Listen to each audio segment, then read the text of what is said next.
იცოდი რომ ვიდეო ედიტინგი კრეატორებისთვის მთავარი ხერხემალია? ადრე ვერავინ ვერ წამოვიდგენდით რომ ედიტორობა დღეს წამყვანი პროფესია და კრეატორებისთვის რეჟისორი და სცენარისტი იქნებოდა. დღეს ვიდეო ედიტინგი საქართველოში საგრძნობლად გავითარდა.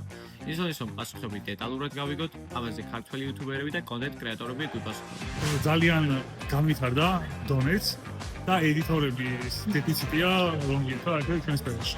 ყველა შეიძლება ედიტორი როგორც TikTok-ების და ესე ვერტიკალური ფორმატის, ასევე YouTube ვიდეოების. და მოთხოვნადი არის რა. საჩნია რა შევადარებოს. ეხლა როგორც ვითარდება რეალა, ჯობია ვიდრე წინაც, მაგრამ მგონია რომ უფრო მეტ რესურსი გვაქვს განვითარდეს. TikTok-ზე ზოგადად ძალიან ესეთი მაღალხარისხიანი ედიტები ხდება. ალბათ AI-ის განვითარება კიდევ უფრო განავითარებს მაგ ხაზს. იცი რა, მაგრამ განვითარდა, იმიტომ რომ ეს ედიტორები გაიზარდნენ კიდეც.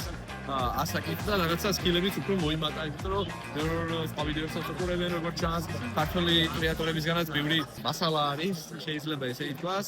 და მე მგონი ეხლა ვფიქრობდი ვთქვათ, რომ ძალიან მნიშვნელოვანი ძალა არის ქართული კრეატორების ის ედიტორები და თქვენ, რომლებიც თუნდაც ესე ფრისტაილზე თავისი ნებით და თავისი სურვილით აკეთებენ კონტენტს, მაგრამ ძალიან საფასურის გამოც არის, იმიტომ რომ ამას შევზადებული ერთ-ერთი ვიდეო და მაგიდან დავფიქრდი, რომ აი კონტექსტიდან ამოკლეჯილად ისე შეგიძლიათ ამოტოვოთ რაღაცეები, რომ საერთოდ სხვანაირად გამოჩნდეს იმ კონკრეტულ ვიდეოში და ტიპი რო უყურებს TikTok-ზე.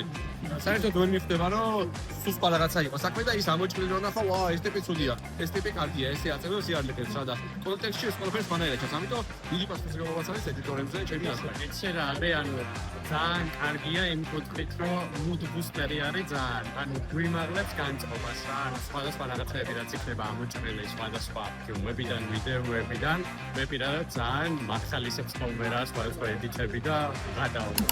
აბა, გამოიწერეთ არქი ამ კაცს გამოიწერეთ. გამოიწერეთ მეგობრებო და გამოგვიწერეთ ყველა კრეატორი უნდა გამოიწეროთ და დააფასოთ.